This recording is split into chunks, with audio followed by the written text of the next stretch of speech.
Саламатсыңдар ма балалар? Бүгін біз математика сабағынан 49-шы сабақты өтетін боламыз. Балалар, біздің арнамызда подписаться деген қызыл батырманы басып, одан кейін қоңыраушаны да басып қойыңдар. Сол кезде балалар біздің арнамыздағы тегін сабақтарды оқи аласыңдар. Және де балалар, біздің арнамызда математикадан басқа ағылшын тілінің сабақтарын тегін оқи аласыңдар. Балалар, біздің арнамыз жаңадан ашылып жатқандықтан бізді қолдауды да ұмытпаңдар. Сонымен балалар, бүгінгі сабағымызды бастайық. Сабағымыздың тақырыбы санның квадраты және кубы. Сәндік қолданбалы өнер. Сен санның квадраты мен кубын есептейтін боласың. Бірінші есеп балалар, есептеп бұл заттардың қандай материалдан жасалғанын анықта дейді. Бірінші балалар өздерің көріп тұрғандай, мына жерде 2-нің кубы берілген, иә.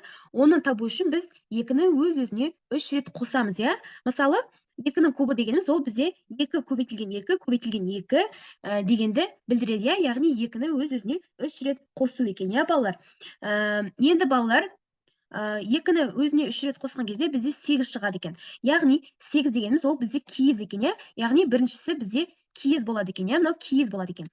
Екінші бізде 3-тің кубы берілген. 3-тің кубы дегеніміз ол 3-ті өз-өзіне 3 рет қосу, иә.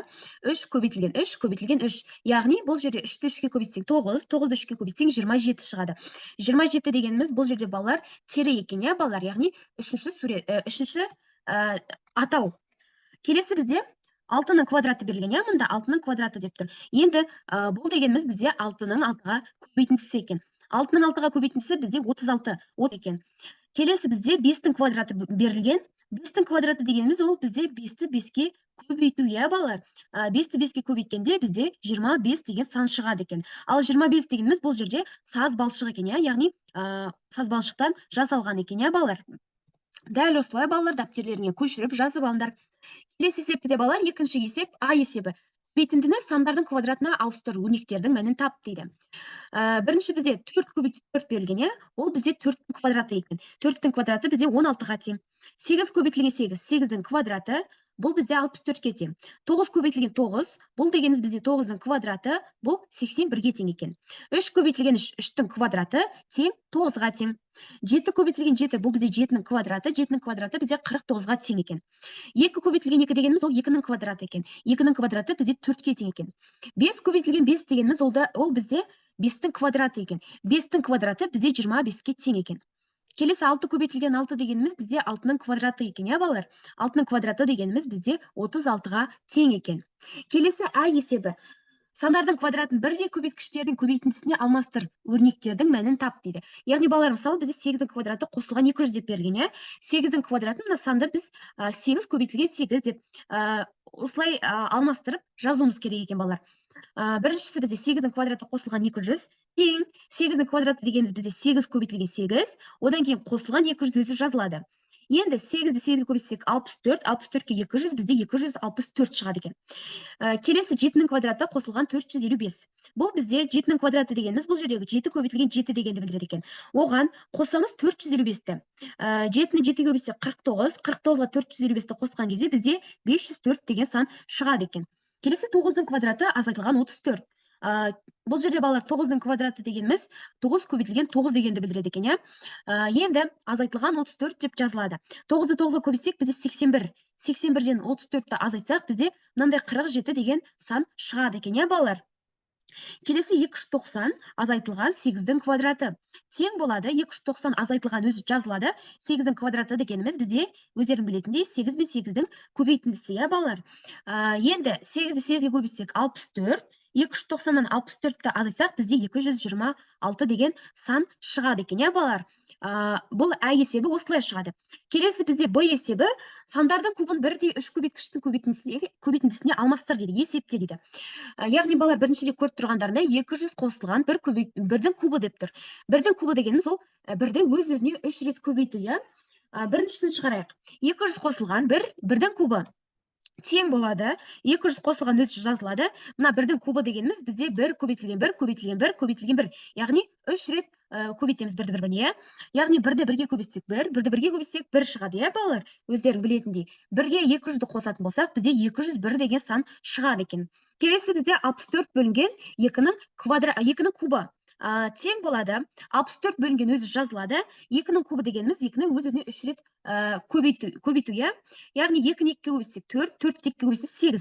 Енді 64 8-ге бөлінсе, онда бізде 8 деген сан шығады екен, балалар. Келесі 63 қосылған 3-тің кубы. Енді 63 қосылған 3-тің кубы дегеніміз, яғни 63 қосылған бірінші жазылады, 3-тің кубы дегеніміз 3-ті бір-біріне 3 рет көбейту, балалар. Яғни 3 көбейтілген 3 көбейтілген 3 болады. 3-ті 3-ке көбейтсек 9, 9-ті 3-ке көбейтсек 27, 63-ке бізде 27 қосылса, бізде 90 шығады екен, балалар, яғни жауабы 90 болады екен. Бұл есеп есепті шығар. Кезден бұйым жасайтын шебер сыйлық үшін 18 киіз үй әзірледі дейді. Ол оның 3-тен 1 бөлігін безендіріп қойды дейді. Әлі қанша киіз үй безендіруі қажет дейді. Яғни балалар, бірінші берілгені бізде былай болады. Әзірледі, ол жасады, яғни 18 киіз үй, оның 3-тен 1-ін безендірді, қалған безендіруі қажет қанша? Яғни безендіруі қажет қанша, Бұның жауабын табу үшін біз шешуінде былай жазамыз. Бірінші шешуін табу үшін 18 мына барлық киіз үйдің санын мына безендірген санға бөледі екенбіз. Яғни 18-ді 3-ке бөлеміз, тең 6 болады. Енді бұл бізде безендірілген, мынау безендіріліп қойған сан, яғни 6 киіз үй безендірілді. Енді безендірілмегенін табу үшін, енді безендіруі қажет киіз үйді табу үшін, біз осы безендірілген санды мына барлық әзірленген киіз үйден азайтуымыз керек. Яғни 18 азайту 6 болады. Сонда бізде 12 деген сан шығады. Яғни балалар, бізде жауабында безендіруі қажет 12 киіз үй болады екен, балалар. Яғни жауабы 12 болды.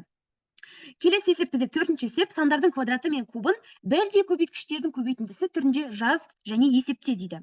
Бірінші бізде балалар 3-тің кубы қосылған 28 берілген екен. 3-тің кубы дегеніміз балалар бұл жерде 3-ті 3-ке 3 рет көбейту, яғни 3 көбейтілген 3. Оған қосамыз 28. 3-ті 3-ке көбейтсек 9, 9-ды 3-ке көбейтсек 27, 27-ге 28-ді қосқанда бізде 55 деген сан шығады екен, балалар. Келесі есеп бізде 6-ның квадраты қосылған 4-тің квадраты. Бұл жерде балалар квадрат дегеніміз бір-біріне 2 рет қосу, санды көбейту, яғни 6-ны 6-ға көбейтеміз, 6-ның квадраты дегеніміз 6-ны 6-ға 2 рет көбейту. Қосамыз, 4-тің квадраты дегеніміз 4 көбейтілген 4 болады екен. Енді 6-6-ым 36, қосамыз 4-4-ім 16 екен. 36-ға 16-ны қосқанда бізде 52 деген сан шығады екен. Келесі 8-дің квадраты азайтылған 2-нің кубы. Бұл жерде балалар 8-дің квадраты дегеніміз 8-ді 8-ге 2 рет көбейту, азайтамыз. 2-нің кубы дегеніміз бұл жерде 2-ні өз-өзіне 3 рет көбейту екен, балалар. Яғни 8-ді 8-ге көбейтсек бізде 64, азайтамыз. 2-ні өз-өзіне 3 рет көбейткенде, яғни 2-нің кубы бұл жерде 8-ге тең екен. Енді 64-тен 8-ді азайтқанда бізде 56 деген сан шығады екен. Келесі бізде 4-ші 9-ның квадраты азайтылған 3-тің квадраты. 9-ның квадраты дегеніміз 9 көбейтілген 9, азайтамыз. 3-тің квадраты 3 көбейтілген 3 болады. Сонда бізде 9-ды көбейтеміз 9-ға 81, азайтамыз. 3-ті 3-ке көбейтсек 9 шығады екен. Енді 81-ден 9-ды азайтсақ, бізде 72 деген сан шығады екен, Келесі 5-шісі бізде 8-дің квадраты қосылған 1-дің квадраты. Тең болады. 8-дің квадраты дегеніміз 8 көбейтілген 8 екен, балалар. Қосамыз, 1-дің квадраты дегеніміз бізде 1-ді өз-өзіне 2 рет көбейту, яғни 1 көбейту 1 екен. Енді бізде 8-ді 8-ге көбейткенде 64 шығады. Оған қосамыз, 1-ді 1-ге көбейтсек, бізде 1-дің өзі шығады екен, яғни 64-ке 1-ді қоссақ 65 деген сан шығады екен. Келесі бізде 6-шысы 9-дің квадраты қосылған 148. Бұл жерде балалар 9-дің квадраты дегеніміз 9 көбейтілген 9 екен, оған қосамыз 148-ді. 9-ды 9-ға көбейтсек бізде 81 шығады екен, оған қосамыз 148-ді. 81-ге 148-ді қосқанда бізде 229 деген сан шығады екен, балалар. Келесі 7-ші есеп, 7-нің квадраты қосылған 110 дейді. Бұл жерде балалар өздері көріп тұрғандай 7-нің квадраты дегеніміз 7 көбейтілген 7 екен, оған 110-ды қосамыз. Сонда бізде 7-ні 7-ге көбейтсек бізде 49 шығады, оған 110-ды қоссақ бізде 159 деген сан шығады екен, Келесі бізде 3-тің квадраты қосылған 9-дың квадраты. 3-тің квадраты дегеніміз бізде 3 көбейтілген 3, қосамыз. 9-дың квадраты бізде 9 көбейтілген 9 екен, Енді 3-ті 3-ке көбейтсек бізде 9 шығады екен, қосамыз. 9-ды 9-ға көбейтсек бізде 81 деген сан шығады екен. 9-ға 81-ді қосқанда бізде 90 деген сан шығады. Яғни бұл есептің жауабы 90 екен, Келесі 9-шы бізде 6-ның квадраты азайтылған 30. Бұл жерде балалар 6-ның квадраты дегеніміз 6-ны өз-өзіне 2 рет көбейтуге, яғни 6 көбейтілген 6. Одан азайтамыз 30-ды. 6 бұл жерде 36 екен. Одан азайтамыз 30-ды, тең болады бізде сонда 6 екен. 36-тан 30-ды азайтқанда бізде 6 деген сан шығады екен, иә балалар? Келесі бізде 5-ші есеп. Кестені пайдаланып тура теңдіктер мен теңсіздіктер құр дейді. Яғни балалар бұл жерде мынандай теңдіктер мен теңсіздіктер құрса болады. Бірінші 32 бөлінген 4, 40 бөлінген 5. Яғни балалар бұл жерде 32-ні 4-ке бөлсе қанша шығады? 8 шығады, я? 40-ты 5-ке бөлсек бізде 8 шығады екен. Яғни екі жағы да бізде 8 болады екен, я? Екі жағы да бізде 8-ге тең екен. Сол себепті бізде бұл жерде тең таңбасы қойылады екен. Келесі 120-ға 200-ді қоссақ бізде 323 шығады, я? 677-тен 354-ті азайтсақ бізде бұл жерде де 323 шығады екен. Сол себепті екеуі тең болады екен, я балалар? Келесі бізде 9-ды 3-ке бөлеміз, 3 шығады, 4-ті 3-ке көбейтеміз, 12 шығады. Яғни балалар, бізде мына жақ үлкен болып тұр, яғни мынандай таңба, үлкен деген таңба қойылады, я балалар? Келесі бізде 6-шы есеп. Анам құрақ көрпеттігі үшін матадан геометриялық пішіндер қиып алды дейді. Фигуралар теңде неше бөлікке бөлінген, фигураның қанша бөлігі боялған, қаншасы боялмаған дейді. Бірінші бізде балалар, мына жерде 7 бөлікке теңдей бөлінген, я? Енді бұның 7-ден 1 бөлігі боялған, 7-ден 6 бөлігі боялмаған екен. Келесі бізде екіншісі 1, 2, 3, 8, 9, 10, 11, 12. Яғни балалар бұл жерде 12 бөлікке теңдей бөлінген екен, я? Яғни 12-ден 1 бөлігі боялған, мына жерде көріп тұрғандарындай. Ал 12-ден 11 бөлігі боялмаған бөлікке жатады екен. Келесі бізде балалар, мұнда 1, 2, келесі 7, 8, 9, 2. Бұл жерде де балалар 12 бөлікке бөлінген екен, я? Яғни бұл жерде де 12-нің 1 бөлігі боялған, 12-ден 11 бөлігі боялмаған екен, я балалар? Келесі бізде 1, 2, 3, 4, 5, теңдей бөлінген екен. Яғни бұның 1 бөлігі боялып тұр, я? Яғни бұлай болады екен. 9-дан 1 бөлігі боялған, 9-дан 8 бөлігі боялмаған деп жазады екен, я балалар? Келесі бізде 5-ге теңдей бөлінген екен. Енді бұл бөліктің өздерін көріп тұрғандай 1 бөлігі боялған, я? Яғни 8-ден 1 бөлігі боялған, 8-ден 7-сі боялмаған болып саналады екен, я балалар? Келесі бізде 7-ші есеп. Өрнектер құрастырып жаз және олардың мәнін тап дейді. Бірінші бізде балалар 530 бен 210 санның айырмасын 650 санына қос дейді. Яғни балалар бұл былай болады. Жақшаның ішінде 530 азайтылған 210, жақшаны жабамыз, қосылған 650. 530-тан 210 азайтсақ 320, оған қосамыз 650-ді тең 970-ке тең екен, я? Келесі бізде 560 пен 120 санның қосындысынан 240-та азайт дейді.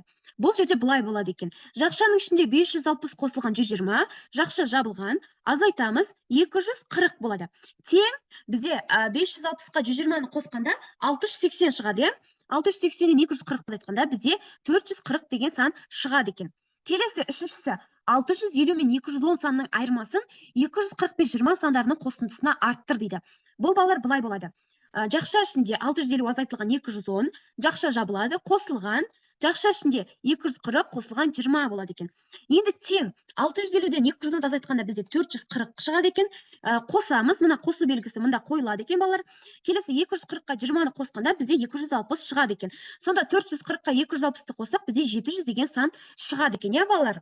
Келесі төртіншісі 650 мен 120 сандарының айырмасын 1000-нан азайт дейді. Бұл балалар бізде бұлай болады. 1000 азайтылған, жақшаның ішінде 650 азайтылған 120. Енді 1000 азайты өзі мұнда жазылады мына жерге. Келесі 650-ден 120-ны азайтқанда бізде 530 шығады екен, я? Енді 1000-нан 530 азайтқанда бізде 470 деген сан шығады екен. Келесі 5-ші 168 мен 120 сандарының қосындысын 240-қа арттыр дейді. Бұл бізде бұлай болады. 168 қосылған 120 жақшаның ішінде жазылады. Келесі қосылған 240 болады. Тең болады бізде 280, 168 бен 120 қосқанда бізде яғни 280 шығады екен. Қосамыз, мына 240 өзі жазылады. 280-ге 240 қосқанда бізде 528 деген сан шығады екен, я балалар? Бұл есеп дәл осылай шығады екен, балалар. Дәптерлеріңе жазып ала қойыңдар. Осымен балалар, біздің бүгінгі сабағымыз аяқталды. Міндетті түрде арнамызға жазылуды ұмытпаңдар. Біздің арнамыздан математика және ағылшын тілінің өздеріңе қиын болған немесе өздерің таппаған есептерінің тапсырмаларының барлығын таба аласыңдар. Келесі кездескенше балалар, сау болыңдар.